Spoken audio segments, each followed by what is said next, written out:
Ukraine had never had such a robust coalition to support its independence. And this is what you could read on Zelensky's face. He was quite happy. He was confident. He had this calm presence that he is not alone right now facing pressure from Washington, because let's remember, it's Ukraine that is always under pressure from the White House, not Russia.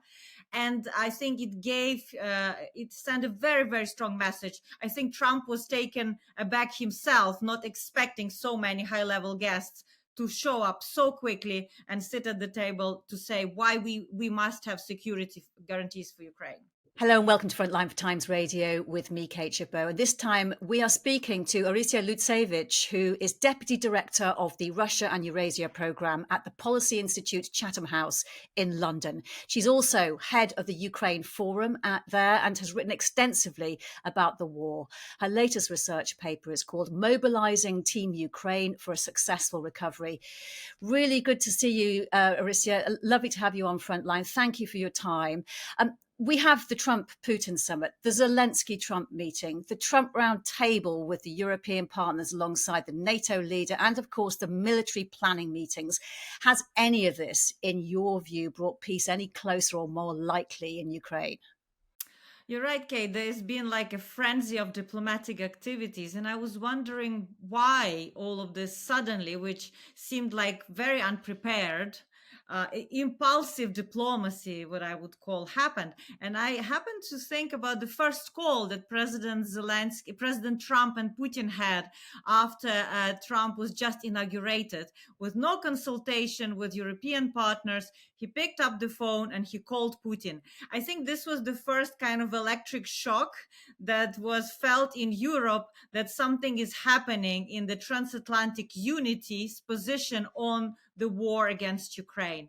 So what all these meetings did, and it's clear that Ukraine summit in Washington was prompted by the red carpet that Trump rolled for Putin in Alaska, is possibly clarified some of the positions. But I don't think in Alaska there has been much agreement between Trump and Putin. Specifically, Trump said himself there are a couple of huge points that have not been agreed. And in Washington, I think there was a clear show of unity of continental Europe, standing and backing Ukraine, and possibly standing up to Trump's plan, kind of doing more of a collateral damage diplomacy. It's interesting you said it has clarified the divergence in the transatlantic relations or view standpoint on Ukraine. How is it actually all going down in Ukraine?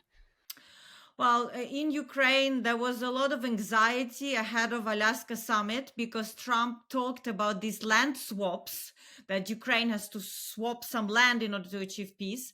And it seemed bizarre for many Ukrainians, because you can only exchange land if Ukraine were to control parts of Russian territory, which is not the case at the moment. So exchanging your own territory, it was absurd to many Ukrainians.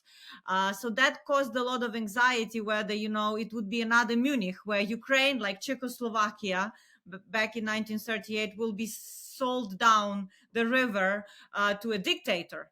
That didn't happen. So there was a certain exhale after that. But when they saw American armed forces kneeling behind the plane of the Russian autocrat to roll down that red carpet, that image was quite shocking to many Ukrainians. They called this despicable, they called it shameful, and they were saying, how can a leader of the free world, or what America was known, a leader of the free world, receive a war criminal? And President Zelensky has said he is prepared to meet unconditionally with Putin, but then Putin made him an offer that he could and did and had to refuse, which was to meet in Moscow. Do you think the two will ever meet face to face? So the whole game of meeting is for Trump, because both Zelensky and Putin know they cannot reach an agreement. The question is how they dodge the opportunity of that meeting, not to upset Trump or to put the blame on the other side. This is the game right now. And of course, Zelensky played it well. He said, yes, I am ready to meet Putin unconditionally and discuss land, because this is the issue between the two warring parties. And I would say Putin has mobilized his propaganda on state television, but also his foreign minister Lavrov, to again put unreasonable conditions for that meeting. Not only meeting in Moscow is not an option, and let's recall to our listeners that Putin wanted to kill Zelensky. There was a squad on in Kiev to shoot down the president. So going to Moscow, he knew that Zelensky would have to reject that option. It would be humiliating also for Ukrainian people to have their leader going to Moscow. And Lavrov right now is saying that before that meeting of the heads of state, all questions have to be resolved. And he knows that all those questions simply cannot be resolved because, again, Russia insists on its war games and demands Ukraine's capitulation.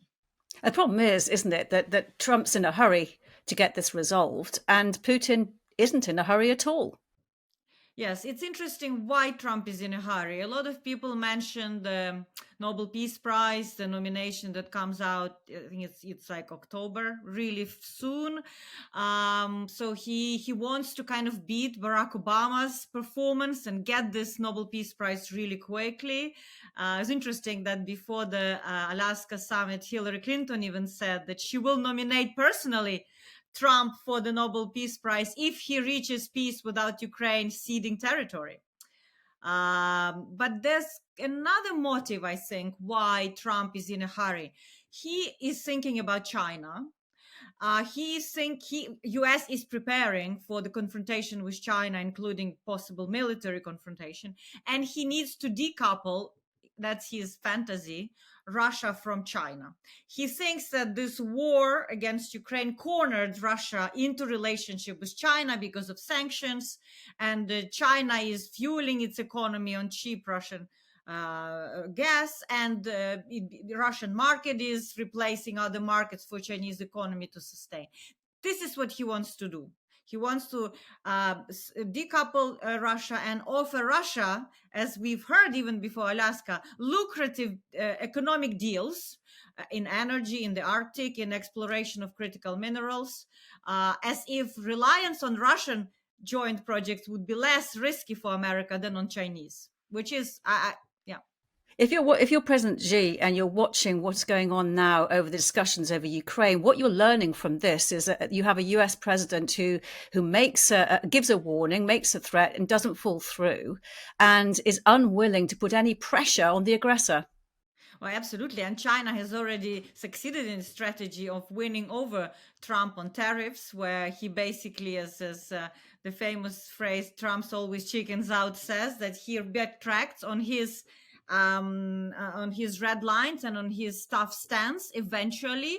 That's maybe kind of his negotiating position. What is interesting, he has never up to now put any pressure on Putin. All he was doing was pleasing the Putin, rolling the red carpet, calling him 6 times with no preconditions, no ceasefire, offering him business deals. He's been a total pleaser for him. Even not rejecting an idea of going to Moscow, as we've heard in that joint press conference. So she sees that there is weakness in Trump. Whether this applies also to China, it's another story. I think also she was not too pleased to see all the Europeans flocking to Washington to defend Ukraine. That probably is something he didn't expect, because he also wants to decouple Europe and Washington. He prefers to have a separate relationship with the European Union so that it's not overshadowed by a confrontation with the United States. And how encouraged are you by the support shown to Ukraine by European leaders showing up in that show of strength in Washington? Is there political will stepping up, do you think?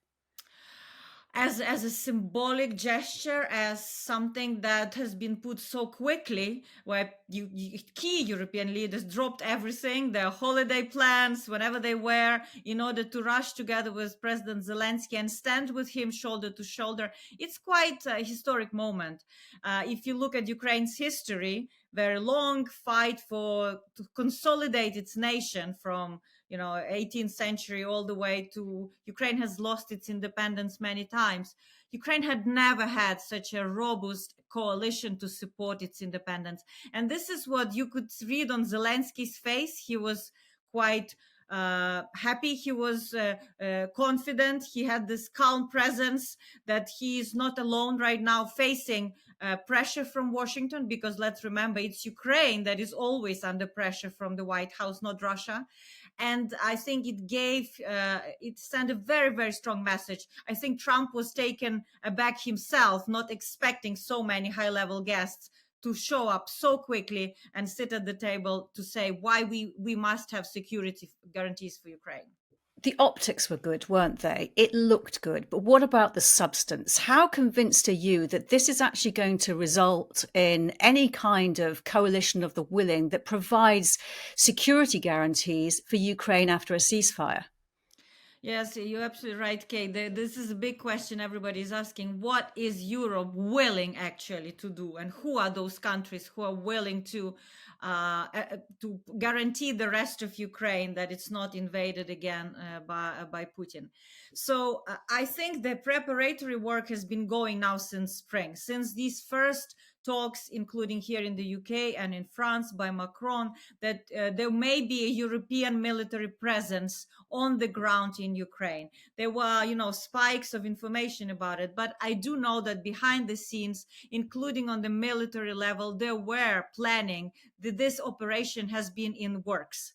If there is a ceasefire, what kind of deployment is possible? And we've heard again from Keir Starmer that UK will be ready to deploy its troops not on the front line, but in the kind of back home front of Ukraine in the west, where these troops will help retrain Ukrainian army, replenish it, help with some engineering work and other things. Sorry, go on. So I think that Europeans described all of this quite clear to President Trump. And what is the best outcome so far of that meeting in Washington is that the White House and President Trump said US will take part. They didn't say exactly what in backing Ukraine's security. Right now, he said no US troops on the ground, but air support to the mission if it is deployed on Ukrainian soil. And that's a major breakthrough, because Europeans weren't sure where Trump would be willing to engage in such an operation. He's willing now, isn't he? And the question is, when is there going to be a ceasefire? It could be quite a long time coming, couldn't it? Well, right now there's no ceasefire. My hometown, Lviv, was shelled today. It's nearly 80 kilometers from the Polish border. 26 houses were destroyed. One person died. So this is where I think the weakness of Trump is costing human life, because the first precondition for the meeting was Putin was supposed to be a ceasefire. And if the warring party is not willing to even agree to the ceasefire, what kind of peace can we be talking about? So unfortunately, despite the growing willingness of Europe to participate in securing Ukraine, it doesn't look like any ceasefire or peace agreement can be reached anytime soon. What we know from the information on the ground, Russians are accumulating more forces in the southeast part of Ukraine, mounting a new offensive operation to take more Ukrainian territory. I mean, the Russian Foreign Minister, Sergei Lavrov, has said this week the Kremlin's objective isn't to seize select Ukrainian territories like Donetsk, but to politically control all of Ukraine. And he's portraying it as a necessary move to protect those living in Ukraine. And yet we have reports from the Kyiv Independent, for example, that is pinpointing developments in the occupied territories at the moment that point towards the development of military bases in those areas. Flies in the face exactly of what he's saying. Well, let me translate for the listeners what Lavrov means. When he says he wants to protect Russian speakers, it means that Russians want for Ukraine to have limited sovereignty over its territory. This has always been Russia's case, to impose how Ukraine is, what kind of Ukraine, what policies are on language, on history. Lavrov knows that this is absolutely not acceptable to Ukrainians. And the hypocrisy, the very bloody hypocrisy of this is that they are killing those very Russian speakers, Ukrainians in the eastern parts of Ukraine that always had most amicable and close relationship to Russia because of geography and history. So Lavrov is trying to say Ukraine is not a full sovereign state. We have the right to dictate conditions for Ukraine, and this is where territorial concessions and Ukrainian sovereignty are connected. Ukrainians would be willing that part of Ukrainian territory is occupied temporarily by Russia. They are okay not to reclaim them militarily, as long as the rest of Ukraine is fully sovereign state.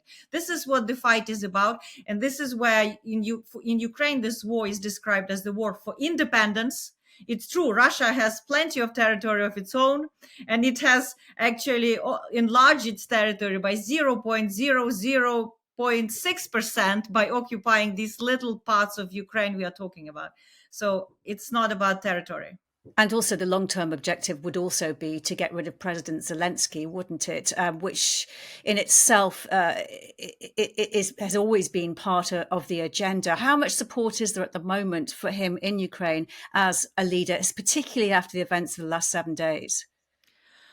Ukrainians at large approve Zelensky's leadership in war times. They trust him as a commander-in-chief to represent Ukraine also internationally.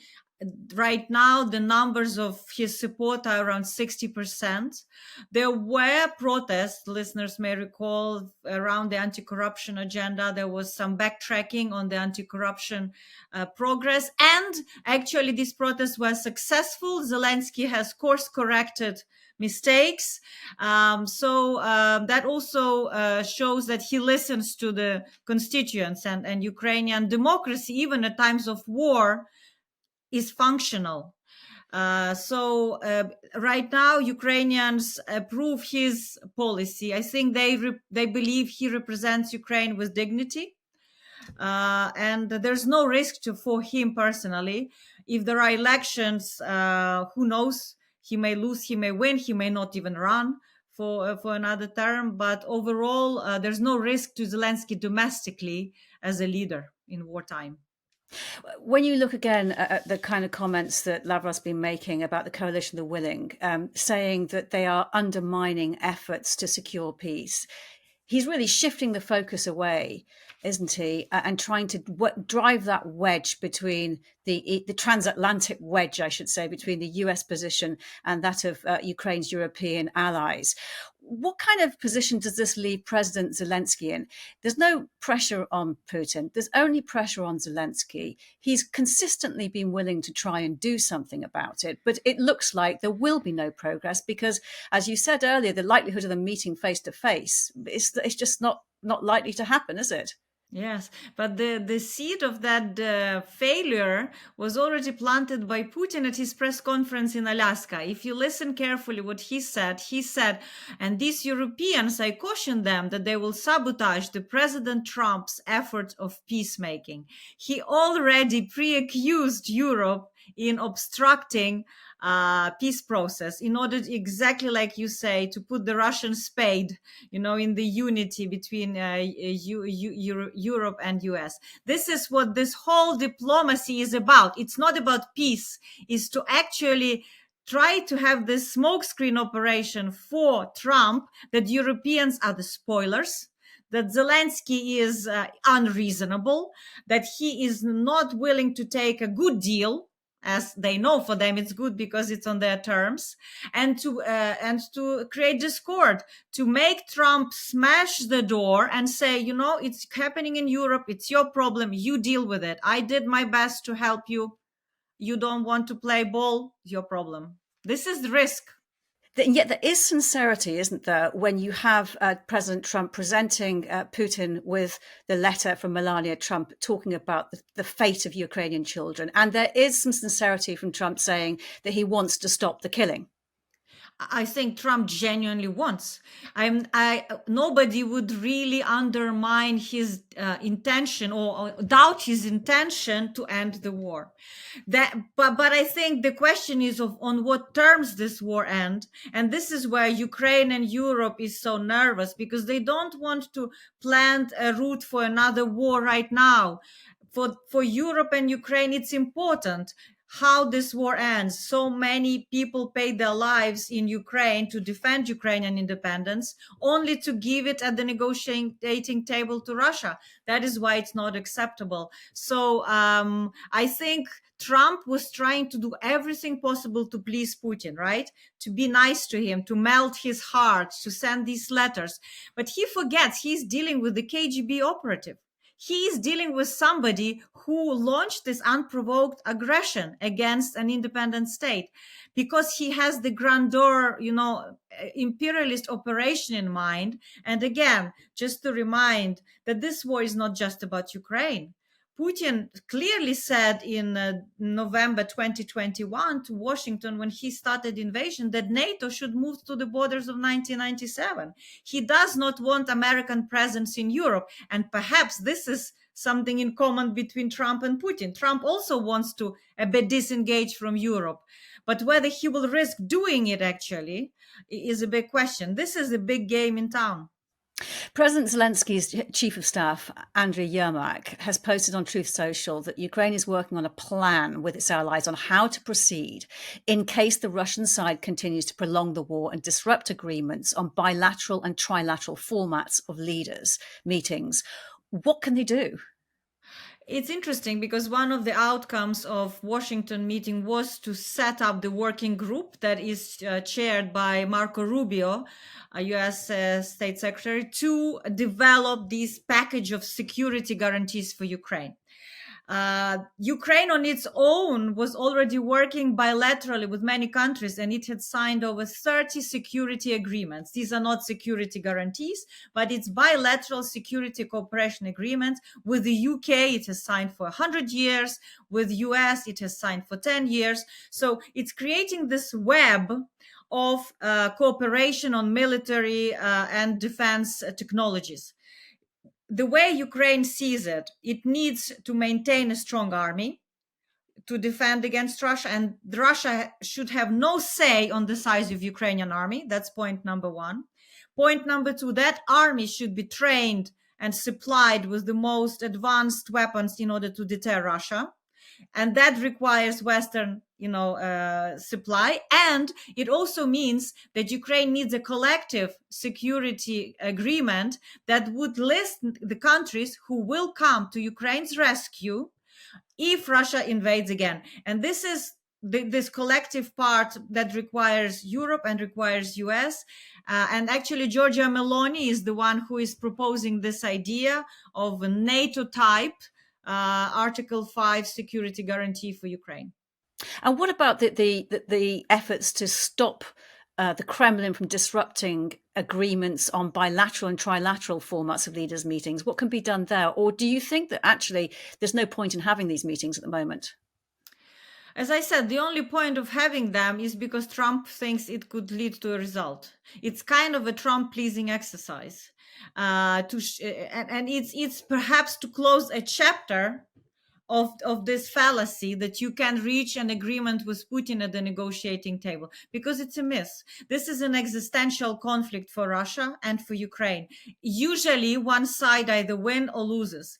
The complication comes that Russia has a nuclear weapon, and that actually helps Russia, despite losing on the battlefield, because its army is not successful, to maintain its military operation. So I think that Ukraine and Russia cannot find any common ground, especially after, again, Lavrov reiterating statements. And if you notice in his recent comments, he mentions Istanbul 2022, this first round of negotiations when Kyiv was under siege.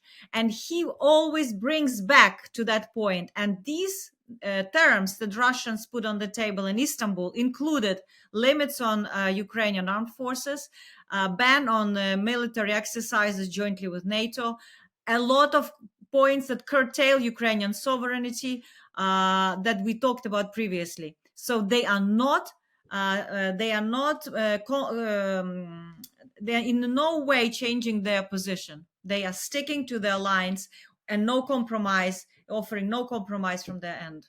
And despite everything we've talked about in this conversation, you are actually looking towards a better future for Ukraine. Your most recent research paper, which I mentioned at the beginning, Mobilizing Team Ukraine for a Successful Recovery, it points to post-war reconstruction. How do you manage to do that with a country that's fighting for its survival?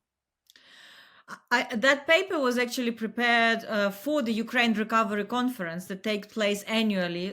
This year it was in Rome. Last year it was in Berlin, then in London. So what I argue in that research paper is that we need to already start rebuilding Ukraine as the war goes on, because that is so important for resilience of the home front, for Ukrainian economy to work, for the critical infrastructure to function, for Ukrainian budget to be able to generate revenues to finance the war. And also, while we are doing that, which is already taking place, Ukraine has already attracted about 13 billion in reconstruction finance in those 3 years of war for these critical repairs. One of them, for example, as the school year starts, Ukrainian schools are opening new bomb shelters so that they can have uninterrupted education for young people. That is so important. While that goes on, you need to think about what kind of Ukraine will emerge in the future. And that is actually very important to sustain the hope, because what Putin wants, he wants to kill exactly the hope that Ukraine can have a future. So if more people are involved in planning, thinking how that future of Ukraine can look like, the more chances they are going to win the war. So we cannot wait for the war to end to do all this important work. And what is your hope? What is your vision? I am very hopeful that there is so much European allies standing shoulder to shoulder with Ukraine. This has never happened in Ukraine's history. Ukraine was always alone facing Russia. My hope is also in Ukrainian armed forces, because they are the most viable and combat ready and effective army in Europe. And in Ukrainian people, in their resilience, like I was saying about these nightly attacks. And when I travel to Ukraine, for example, I regularly am astounded how people in the morning in hotels receive you with a smile, while I know I was with the same people in the bomb shelter at night, and most of them didn't have a good night's sleep. But people do their job, and there is a space in Ukraine, because it's a free country, in economy, in civil society, in education, in any sector, in creative industries, for people to realize themselves as much as possible, even at times of war. Orysia Lutsevych, it's been great talking to you. Thank you so much for that. Thank you for having me. You've been watching Frontline for Times Radio. If you'd like to know more about the war in Ukraine, you can subscribe and sign up for a membership. You can also get more analysis by listening to Times Radio or read thetimes.com. But for now, thank you for watching. Bye-bye.